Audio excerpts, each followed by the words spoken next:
سبحان الذي أسرى بعبده ليلا من المسجد الحرام إلى المسجد الأقصى الذي باركنا حوله لنريه من آياتنا إنه هو السميع البصير. ويقول النبي صلى الله عليه وسلم: لا تشد الرحال إلا إلى 3 مساجد: المسجد الحرام ومسجدي هذا والمسجد الأقصى. Setelah beliau memanjatkan puji dan syukurnya pada Allah Subhanahu wa taala dan salawat pada baginda Rasulullah sallallahu alaihi wasallam, beliau mengucapkan ribuan terima kasih kepada seluruh jemaah yang sudi kiranya mendengarkan nasihat beliau pada malam ini, dan beliau juga berterima kasih kepada seluruh bangsa Indonesia yang telah terus mendukung perjuangan bangsa Palestina, dan beliau juga berterima kasih kepada pemerintah Indonesia yang telah memberikan izin sehingga tersegeranya acara pada malam yang berbahagia ini. Beliau mengatakan bahwasanya beliau datang daripada negeri Palestina, negerinya para pejuang, negerinya para syuhada, negerinya para anbiya, negeri yang tanahnya Allah berikan kebaikan-kebaikan padanya, negeri yang tanahnya Allah berkahi, Allah sucikan, yang di sana terdapat Masjidil Aqsa yang merupakan kiblat pertamanya umat Islam sebelum Allah pindahkan kiblatnya ke Masjidil Haram. Beliau berasal daripada kota Gaza, kota yang kecil tempat darahnya Imam Syafi'i. Beliau datang ke sini ingin mengabarkan keadaan negeri Palestina. Banyak fadilah-fadilah tentang Masjidil Aqsa yang merupakan kiblat pertamanya umat Islam. Rasulullah pernah menghadap ke Masjidil Aqsa selama 16 bulan sebelum Allah pindahkan kiblatnya ke Masjidil Haram. Fawalli wajhaka syatrul Masjidil Haram. Banyak fadilah, banyak keagungan, banyak kelebihan-kelebihan tentang Masjidil Aqsa yang sekarang masih terus dijajah dikotori oleh bangsa Zionis Israel. Allah Subhanahu wa taala berfirman dalam Al-Qur'an surah Al-Isra ayat pertama, A'udzu billahi minasyaitonir rajim. Bismillahirrahmanirrahim. Subhanalladzi asra bi'abdihi laylan minal masjidil haram ilal masjidil aqsa alladzi barakna hawlahu linuriyahu min ayatina innahu was-sami'ul basir. Maha suci Allah yang telah memperjalankan hamba-Nya yaitu baginda Rasulullah sallallahu alaihi wasallam untuk Isra daripada Masjidil Haram ke Masjidil Aqsa yang Allah berkahi padanya bahkan sekelilingnya. Untuk apa semua itu? Untuk Allah tunjukkan bukti-bukti kekuasaannya, untuk Allah tunjukkan bukti-bukti keperkasaannya. Sesungguhnya Allah Maha mendengar dan Maha melihat. Tentang Masjidil Aqsa, kiblat pertama umat Islam, salah satu tempat yang mensucikan. Rasulullah juga bersabda dalam beberapa hadisnya, La tushaddu rihal illa ila salasati masajid. Tidak dibebani pada kita untuk mengeluarkan harta yang banyak untuk pergi melancong, berwisata ke luar negeri. Tidak disuruh, tidak dianjurkan dalam Islam, kecuali 3 tempat di permukaan bumi ini. 3 tempat yang sangat dianjurkan oleh Rasulullah untuk kita ziarah. Yang pertama, Masjidil Haram yang berada di Mekah Al-Mukarramah. Yang kedua, Masjid Hada, yaitu Masjid Nabawi yang berada di Madinah Al-Munawwarah. Yang ketiga, Masjidil Aqsa yang berada di negeri Palestina, yang saat ini sedang dikotori, dijajah, diblokade oleh bangsa Zionis Israel la'anatullah, yang sepatutnya kita dukung mereka, kita bantu untuk memerdekakan Masjidil Aqsa daripada tangan-tangan bangsa Zionis Israel. المسجد الأقصى أولى القبلتين وثالث الحرمين الشريفين. وصلى النبي صلى الله عليه وسلم نحو بيت المقدس 16 شهرا أو 17 شهرا. وهذه ميمونة رضي الله عنها مولاة النبي صلى الله عليه وسلم قالت: يا نبي الله أفتنا في بيت المقدس. قال: أرض المنشر والمعشر، ايتوه فصلوا فيه فإن صلاة فيه ك1000 صلاة فيما سواه. قالت: أرأيت من لم يطق أن يتحمل إليه أو يأتيه؟ فقال: فليهد إليه زيدا يسرد فيه فمن أهدى إليه كان كمن صلى فيه. Negeri Palestina, negeri yang Allah sucikan, negeri yang Allah berkahi, negerinya umat Islam di sana terdapat Masjidil Aqsa yang merupakan tingkat pertamanya umat Islam. Rasulullah SAW ketika Mi'raj, tempat Mi'rajnya Rasulullah ke Sidratul Muntaha mengambil waktu salat di waktu. Setelah itu Rasulullah menghadap ke Masjidil Aqsa selama 16 bulan ataupun dalam hadis lain mengatakan selama 17 bulan. Rasulullah menghadap ke Masjidil Aqsa selama 16 bulan ataupun 17 bulan dalam beberapa hadis menyatakan. Sehingga Allah pindahkan kiblatnya ke Masjidil Haram. Dan negeri Palestina, Masjidil Aqsa, Baitul Maqdis merupakan tempat yang telah Allah jadikan sebagai padang mahsyar. Telah Allah jadikan padang mahsyar setelah kiamat. Tanah Palestina itu Allah jadikan sebagai padang mahsyar, tempat berkumpulnya semua manusia. Itu berdasarkan daripada hadis Rasulullah SAW. Tatkala Sayyidah Maimunah, istrinya Rasulullah, kekasihnya Rasulullah bertanya kepada Rasulullah, "Ya Rasulullah, berikan fatwa kepada kami tentang Baitul Maqdis, tentang Al-Quds, tentang Masjidil Aqsa."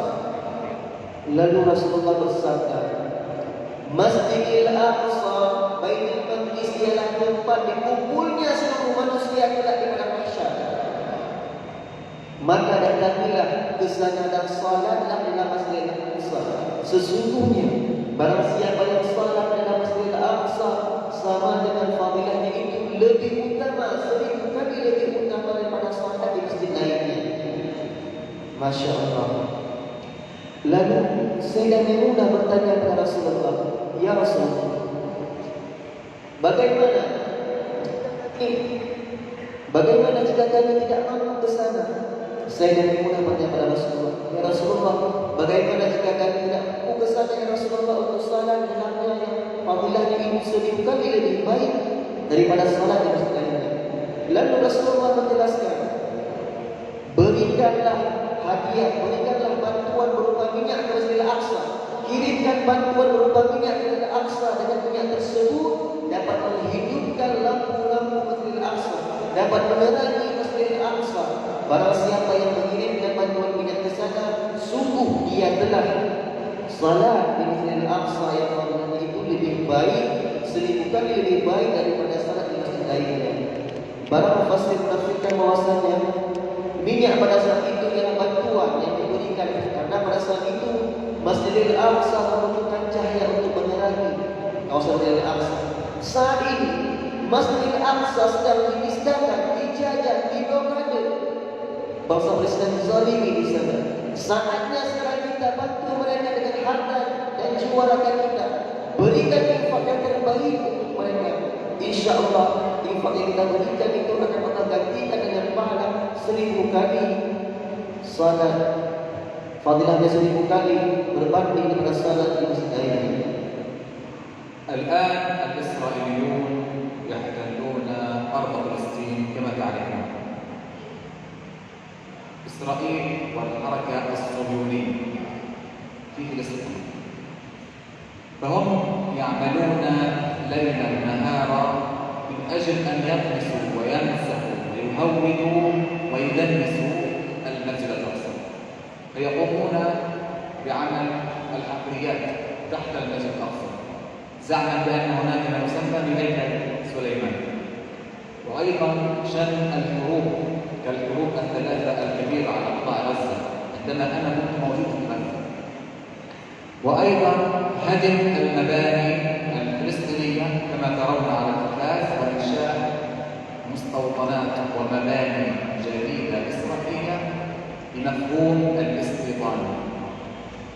Ma'asyiral muslimin wal muslimat, sebagaimana kita ketahui di sana di negeri Palestina, tempat yang Allah sucikan, tempat yang Allah berkahi, bangsa yang dengan gerakannya yang disebut dengan gerakan Zionis terus bekerja siang dan malam. Mereka tidak pernah lelah, tidak pernah letih. Apa yang mereka lakukan? Mereka ingin menghancurkan agama Islam. Mereka ingin menistakan, menzalimi, mengkotori Masjidil Aqsa yang merupakan akidahnya umat Islam.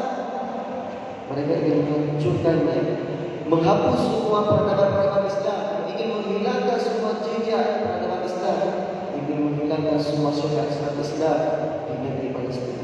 Bahkan yang lebih tragis, mereka membuat satu lubang di bawah Masjidil Aqsa, yang lubang itu sekarang membesar demi waktu, sehingga menjadi terowongan yang sangat besar, sehingga fondasi Masjidil Aqsa itu menjadi goyah.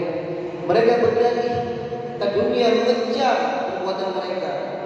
Mereka berdalih bahwasanya mereka sedang mencari kuilnya Nabi Sulaiman.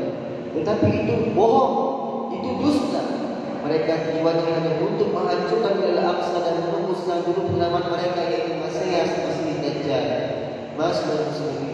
Di negeri Palestina.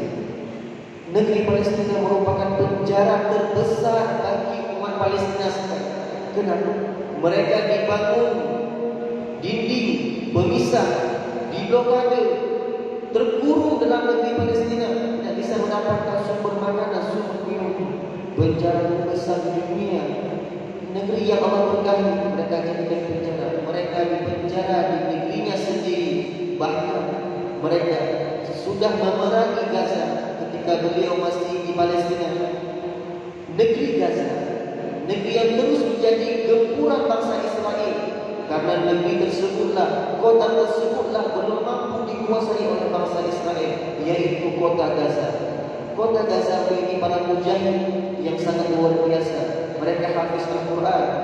Kota Gaza terus bahkan di negeri Palestina, rumah mereka dibombardir, digusur, dihancurkan, dibulldozer, dihancurkan, diratakan semuanya.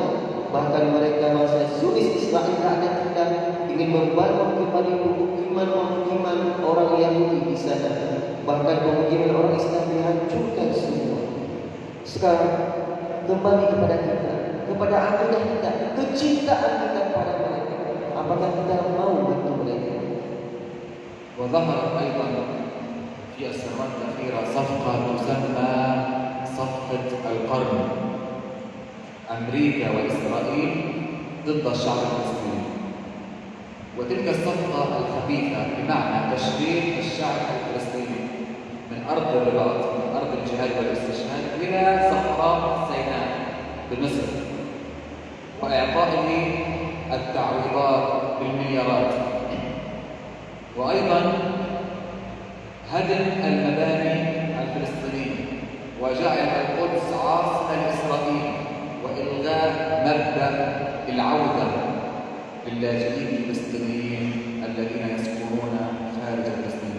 لكن الفلسطينيون والحمد لله رفضوا تلك الصفقة الخبيثة منذ البداية. كنا على قلب رجل واحد، كلنا لا نريد تلك الصفقة كما أنتم لا تريدون تلك الصفقة، فلذلك تم إبطالها والحمد لله رب العالمين. Beliau mengatakan baru-baru ini bangsa Zionis Israel bersekongkol bekerja sama dengan orang Amerika, mereka membuat suatu perjanjian yang perjanjian itu sungguh membuat rugi, menyayat hati kita umat Islam, karena isi poin-poin daripada perjanjian itu ialah yang pertama, mereka ingin menjadikan Baitul Maqdis, Masjidil Aqsa sebagai ibu kota mereka. Bagaimana kita bisa diam tatkala tanah yang Allah sucikan, tanah yang Allah berkahi, di sana terdapat akidah yang umat Islam di seluruh penjuru dunia, ingin mereka jadikan ibu kota negara mereka, sedangkan mereka tidak punya negara, bangsa penjajah, bangsa Zionis. Yang kedua, mereka menghancurkan, mendeportasi seluruh penduduk Palestina ke Gurun Sinai yang berada di Mesir. Bahkan orang Amerika dan orang Zionis memberikan uang cuma-cuma miliaran dolar Amerika. Jika kita uangkan dengan rupiah mungkin ratusan triliun uang kita, sungguh sangat banyak. Tetapi karena keteguhan hati mereka, kecintaan mereka tentang Masjidil Aqsa, tentang negeri Palestina, kepada negeri Palestina, itu sangat besar. Mereka tolak mentah-mentah, mereka tidak mau menerima. Karena mereka lebih ingin memperjuangkan Masjid Al-Aqsa, ingin berjuang, ingin mati syahid di sana. Karena mereka tahu bahwasanya tanah Palestina, tanah yang Allah sucikan, itu milik umat Islam, milik Allah, tidak bisa diperjualbelikan. Masyarakat muslimin, beliau menceritakan bagaimana keteguhan bangsa-bangsa Palestina di sana memperjuangkan Masjid Al-Aqsa. Mereka menanamkan cinta mereka kepada Masjid Al-Aqsa. Mereka terus memperdalam ilmu agama. Poin yang ketiga, Masjid Al-Aqsa seperti saya sebutkan tadi merupakan penjara terbesar di dunia. Kenapa bisa seperti itu? Karena mereka terkurung, dikurung oleh bangsa Zionis Israel yang disokong langsung oleh Amerika. Mereka dikurung di sana. Tempat kelahiran mereka sendiri menjadi penjara terbesar bagi mereka. Mereka diblokade, sumber air bersih dikotori, diracuni. Mereka di sana terkurung. Bahkan bangsa Palestina yang di luar, yang keluar mencari ilmu, ketika mereka kembali ke sana, mereka ditambah di perbatasan, tidak dikasih masuk. Bahkan banyak mereka yang menempuh jalur-jalur rahasia. Orang Palestina dalam negeri Palestina ingin keluar, ingin mencari bantuan, mereka cegah. Memang penjara tidak bisa keluar kecuali mereka membuat jalur-jalur rahasia seperti terowongan bawah tanah. Itulah isi daripada perjanjian tersebut. Mereka ingin menjadikan Baitul Maqdis itu sebagai pemukiman orang Yahudi dan ibu kotanya. Nauzubillah. Lantas apa yang bisa kita buat sekarang? الآن ما الواجب الذي يقع على عاتقنا نحن المسلمون كي ندافع عن بيت المقدس والمسجد الأقصى؟ كما تعرفون بيت المقدس والقدس والقبة الصخرة ليست للفلسطينيين فقط، بل لكل مسلم، لكل المسلمين. فهناك حق علينا لأجل المسجد الأقصى. ماذا سنقدم؟ ماذا سنفعل نحن المسلمون؟ سنحاسب أمام الله عز وجل لأنه يدنس من قبل إسرائيل. أولا علينا بالدعاء. نحن في شهر رمضان المبارك والحمد لله رب العالمين، وفي العشر الأواخر نسأل الله أن يكتب لنا أجر ليلة القدر ولا يحرمنا أجرها، وندعو في هذه الليالي المباركات أن يحرر المسجد الأقصى. ندعو اللهم حرر أسرانا ونصرانا. يقول النبي صلى الله عليه وسلم: ثلاثة لا ترد دعوتهم للصائم حتى يفطر. ونحن صائمون ندعو الله عز وجل بأن يفك أسر المسجد الأقصى. وعلينا أيضا نزرع حب المسجد الأقصى في قلوب ونفوس أطفالنا وأبنائنا. لابد علينا أن نعلمهم أن المسجد الأقصى هو القبلتين وثالث الحرمين الشريفين، وأن يحفظوا القرآن الكريم حتى ننشئ جيلا مجاهدا في سبيل الله ولا نخشى الله لومة لائم. Masyarakat muslimin, ketika kita telah mengetahui bahwasanya Masjidil Aqsa, kiblat pertamanya umat Islam, salah satu tempat yang mensucikan yang berkami di permukaan bumi ini, yang menjadi bahagian daripada akidah kita, agama kita.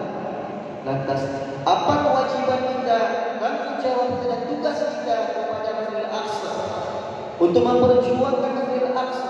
Apa tugas kita?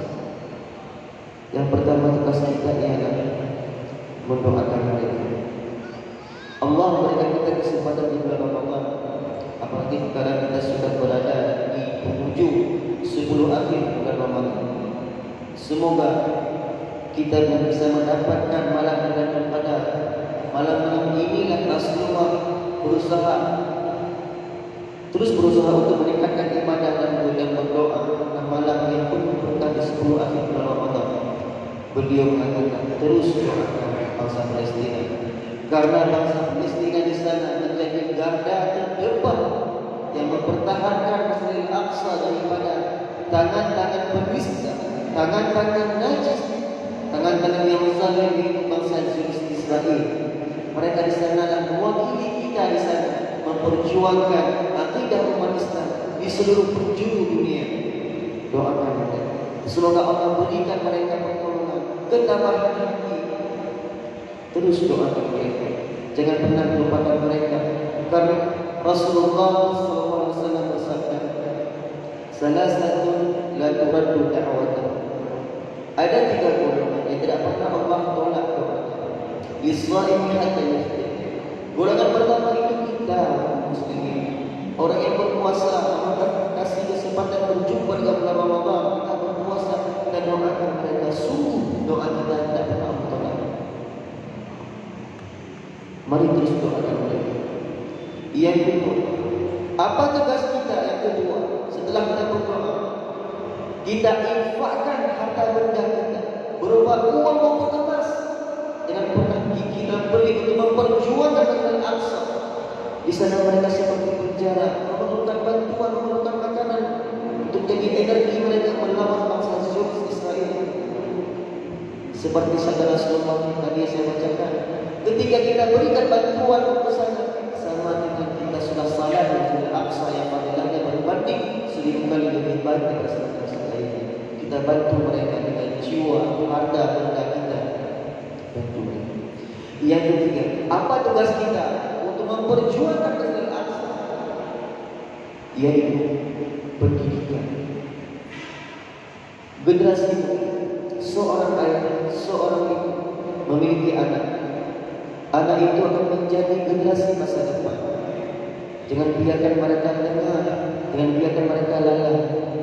Terus didik mereka, antarkan mereka ke pusat pendidikan agama, antarkan mereka ke markas pendidikan Al-Quran, ajarkan mereka Al-Quran, ajarkan mereka cara menghafal Al-Quran, ajarkan mereka hadis dari Rasulullah. Terus tanamkan kecintaan mereka terhadap agama, terhadap Islam, dan tanamkan kecintaan mereka terhadap Masjidil Aqsa.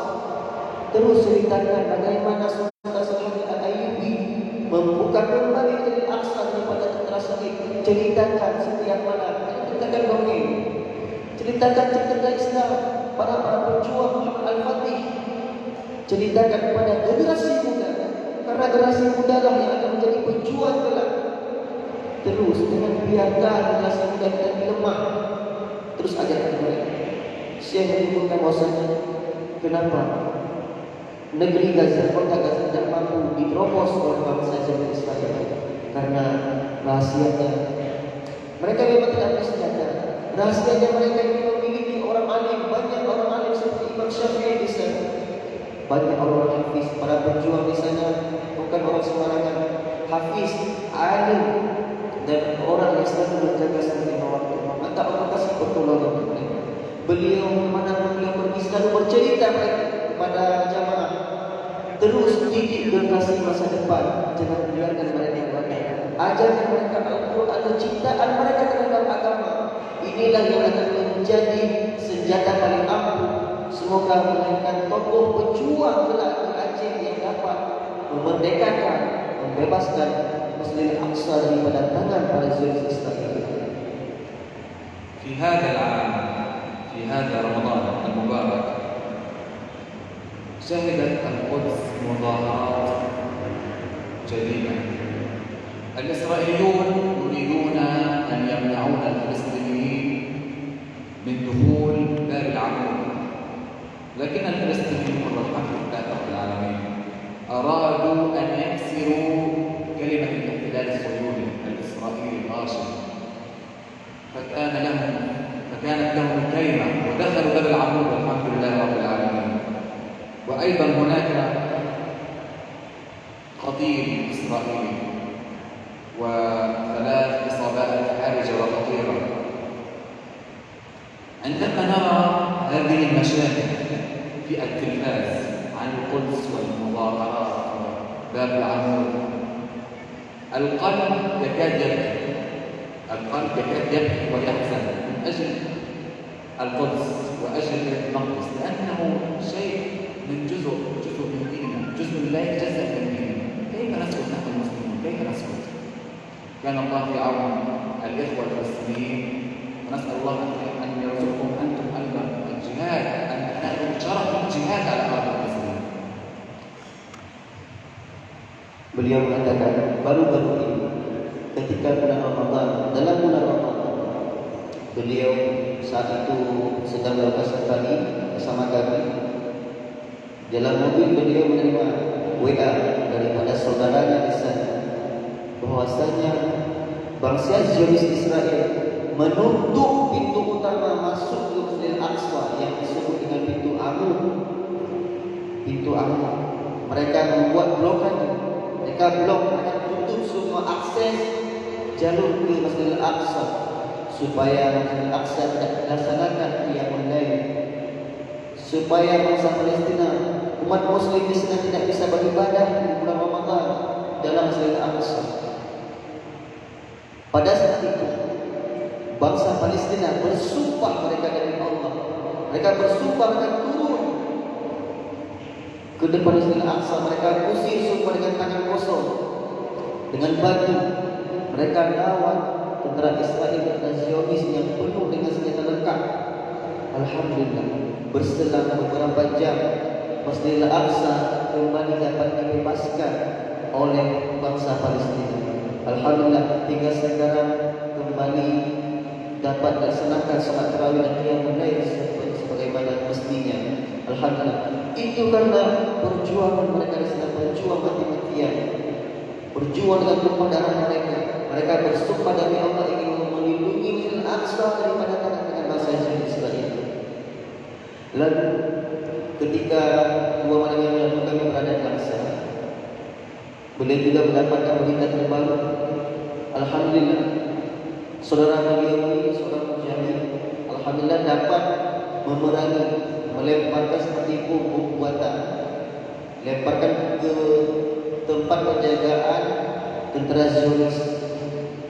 Alhamdulillah, dengan izin Allah, bangsa Zionis satu mati dan dua lainnya sekarat.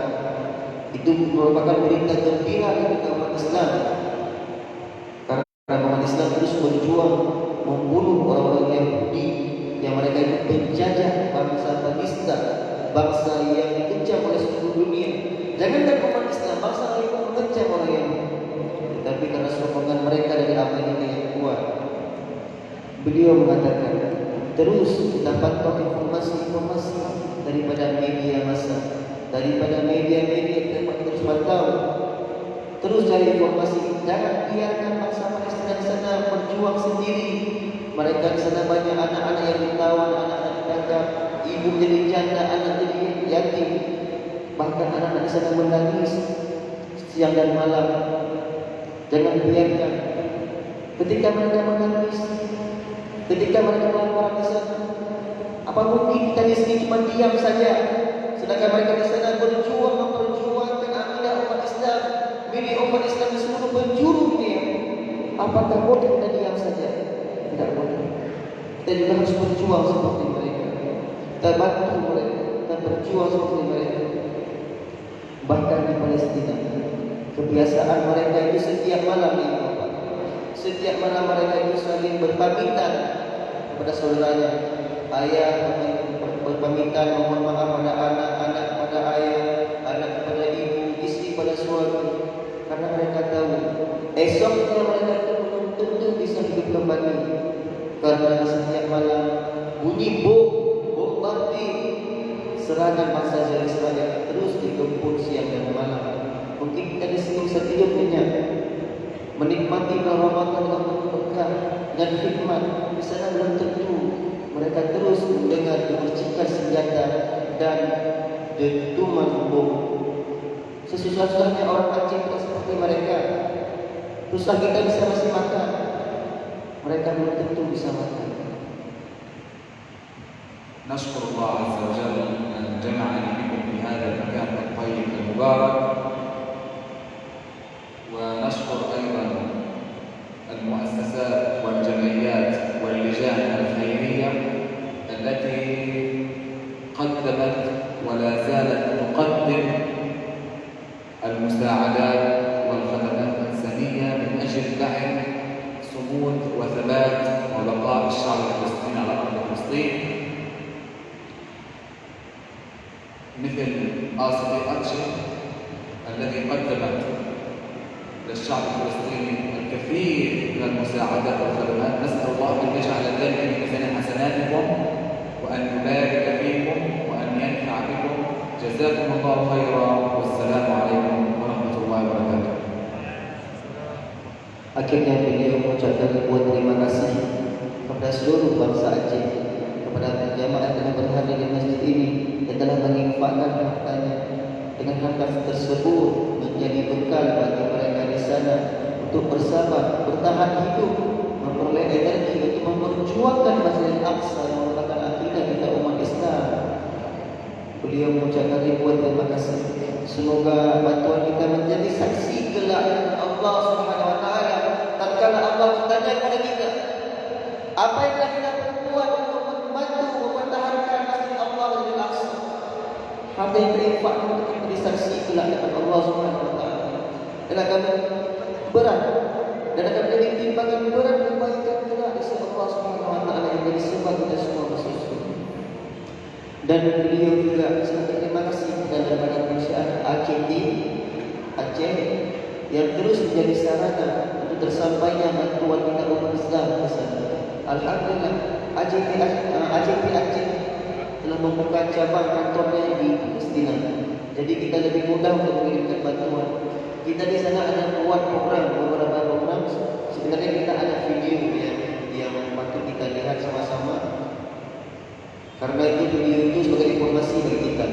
Sebenarnya patut kita lihat, kita nonton sama-sama. Tapi mungkin bimbingnya nggak sesuai. Karena kan nggak nampak. Karena panitia lupa bawa layar. Nanti boleh lihat videonya di panitia, ada panitia. Kita bisa share, kita berbagi video itu sebagai informasi. Bisa minta nomor dari panitia supaya diberikan video itu. Kita di sana ada program iftar, buka puasa bersama, program sahur untuk orang jahil, anak yatim, janda-janda yang menjadi korban daripada penindasan masa ini. Kita buat program iftar, buka puasa, kita bagikan ke seluruh rumah-rumah penduduk. Rumah mereka nanti menuju rumahnya atapnya terpal, dindingnya hanya terbuat dari dasar-dasar bekas. Mereka bertahan hidup di sana. Jika musim dingin, kedinginan, mereka tidak punya makanan. Maka kita buat dapur umum dan kita bagikan untuk berbuka puasa dan untuk sahur. Dan juga ada paket namanya paket Sister Family. Kita pakai asli Sister Family. Sister Family itu akan paketnya jadi paket iftar sahur itu seharga Rp1 juta per paket. Dan ada paket Sister Family berupa paket bantuan sembako, pangan, sandang pangan dan pakaian serta alat-alat perlengkapan. Itu seharga Rp5 juta per paket. Itu paket yang kita buatkan. Dan banyak lagi program-program wakaf yang telah kita salurkan di Palestina. Alhamdulillah, ACT telah membantu 2 sumur wakaf langsung infaknya dari bangsa Aceh. Langsung kita buat di sana di Prasasti, kita buat sumur wakaf untuk Aceh. Alhamdulillah, 2 sumur wakaf yang kita bangun di Wilayah Gaza Utara Palestina. Alhamdulillah. Kita bayangkan setiap air yang mengalir yang mereka minum akan menjadi saksi kelak di hadapan Allah Subhanahu Wa Taala. Akan menjadi pahala jariah ketika kita di alam kubur. Alam kubur yang penuh dengan siksa kubur menjadi penolong kelak. Ketika kelak kita di alam kubur menjadi cahaya kelak. Sedangkan mobil yang mewah, rumah yang megah, tanah yang luas, itu semua akan kita tinggalkan. Itu semua milik orang. Kita ini sudah kembali kepada Allah. Kita ini masuk ke dalam kubur. Itu semua milik orang. Uang kita diambil sama orang-orang. Itu semua milik orang. Tapi apa yang kita infakkan, kita berikan, itu sebenarnya untuk kita menabung untuk akhirat. Kami ini mengajar. Saya tidak pernah lelah-lelahnya untuk mengajar. Kapan lagi kita mengajar? Kapan lagi kita menyadarkan sesama umat Islam? Kapan lagi? Kalau kita tidak ada, kita ini harus berjuang, harus semangat menyebarkan menyuarakan dakwah, harus semangat untuk mengalahkan bangsa Zionis Israel. Karena itu janji Allah Subhanahu wa taala. Bagi ibu bapa yang hendak membawa bekal untuk berinfak dan membawa persiapan, panitia menyediakan form komitmen. Di sana ada nomor rekening, nanti bisa ditransfer insya-Allah. Silakan ditransfer. Besok bisa, lusa bisa, minggu depan bisa, bulan depan bisa insya-Allah. Nanti bisa bagi panitia. Ataupun yang ingin memberikan cash langsung pada syekh juga bisa, silakan. Mari sama-sama kita bantu mereka. Yang infaknya itu sama dengan pahalanya kita sudah salat di Masjidil Aqsa insya-Allah. Dan tahu kita tidak bisa pergi ke sana, tapi insya-Allah dengan infak kita berikan dan mengajak orang lain untuk berinfak juga pahalanya sama. Allah Maha Kaya, Allah tidak pernah pelit. Apalagi bulan Ramadan, Allah lipat gandakan pahala hambanya. Bulan yang Allah terima semua doanya. Apalagi misalnya di rumah kita, orang tua kita sakit, anak kita sakit kronis, tidak sungguh-sungguh kita niatkan dengan keagungan Masjidil Aqsa, dengan karamahnya para mujahid di sana, dengan fadilah sedekah kita. Dan Rasulullah SAW bersabda, "Dawu mardakum bi sadaqah." Obatilah orang sakit di antara kalian itu dengan bersedekah. Apalagi kita bantu bersedekah untuk di Palestina. Insyaallah banyak peluang. Mumpung di bulan Ramadan dan sebentar lagi akan meninggalkan kita. Mumpung Syekh masih ada di sini, yang berkah lagi mungkin akan kembali ke negaranya. Mari kita ambil peluang. InsyaAllah. Saya sebagai penerjemah meminta maaf pada seluruh jamaah jika misalnya ada kata-kata kami kurang berkenan. InsyaAllah. Sebelum saya tutup, ini saya bacakan sedikit pengumuman daripada hasil kotak donasi kotak infak kita edarkan tadi. Alhamdulillah terkumpul berjumlah 1.908.500 rupiah. Alhamdulillah 1.908.500 rupiah. Alhamdulillah. Saya sebagai penerjemah mohon undur diri. Wabillahi taufiq wal